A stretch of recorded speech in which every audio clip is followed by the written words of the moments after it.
Welcome back, everybody. We are chatting with Amanda McKean, of course, nutritionist Amanda McKean, who just gave us a great recipe, by the way. Easy peasy recipe for overnight oats with lots of protein. And that's kind of the key of our topic today is the protein, is getting that protein as your first start in the morning. It can help you, function throughout the day, but also hormone levels are a big part of eating breakfast, right? And the fluctuation that we can have. Yeah.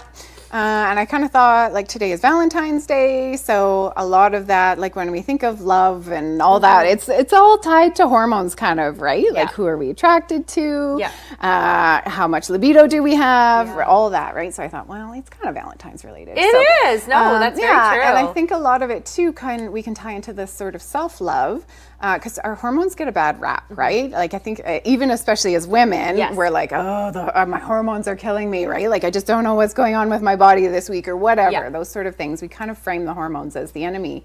So I think we need to start shifting that, because if we need to love our whole body, right? All aspects of it. And our hormones are literally just messengers. All they do is they go from one part of the body to another and they say, we need to do this task. This needs to get done to keep us alive. They're just the messengers, right? So, and they can make things go a little haywire because your body is trying to protect you. It's trying to do the things to get you through. So, food is a big part of that. And food is a huge part of that, yes. So, and when it comes to our hormones, right, they can get out of whack, and they control everything from our appetite to our sleep, to our metabolism, right? It's all, we have hundreds and hundreds of different hormones. It's not just the typical, there's our hierarchy. Testosterone, estrogen, progesterone. So those are kind of some commonly known ones.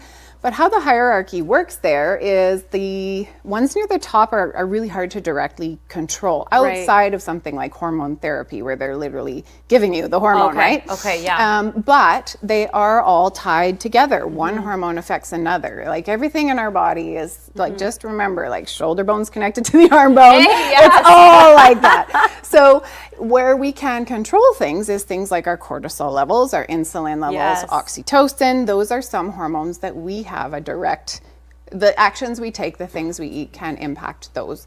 And then that then leads up the hierarchy, right? So if we can keep those things at the bottom more stable, like not eating a sugary cereal or a high carb breakfast, because then our insulin's going to shoot up and then it's going to drop, and then our liver will release more sugar because our sugar levels are now too low, and then we have to release more insulin. Like, our brain kind of panics. It says, insulin's too high, and then it overshoots the sugar it needs to release. Like, so. And you can get those highs and lows throughout the day, or those crashes. And you'll actually have little things, like, even if you're not somebody who enjoys breakfast, your body still needs the fuel. Your blood sugar has to stay within a very narrow range. If you think of temperature, like, we know the average temperature is roughly 37. If we get up to 39, we're pushing heat exhaustion. If we get down to 35, we're pushing hypothermia. Like, 2 degrees, if this room changed 2 degrees right now, we'd think, oh, big deal. But within our body, it's a very narrow range of survival. And almost everything's like that. Blood sugar is one of those, right? So our body works very, very hard to manage that. So if you're skipping breakfast or eating a high carb breakfast or something very processed that your body just gives you that, like, insulin high and low, all of a sudden your body's working hard to manage the base of that hormone hierarchy, and that impacts what's happening up here with our things like testosterone, estrogen. Estrogen is huge for women. Like, it's tied a lot into actually brain function, dopamine production, and use and recycling.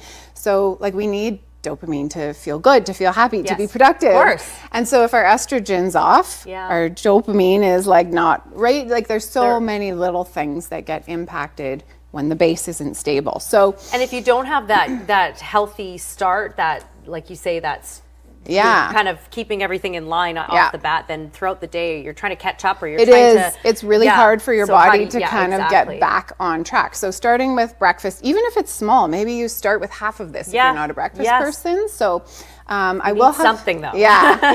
Something, right? So, and you can build up. So I will have some master classes coming up where I dig more into the science of this.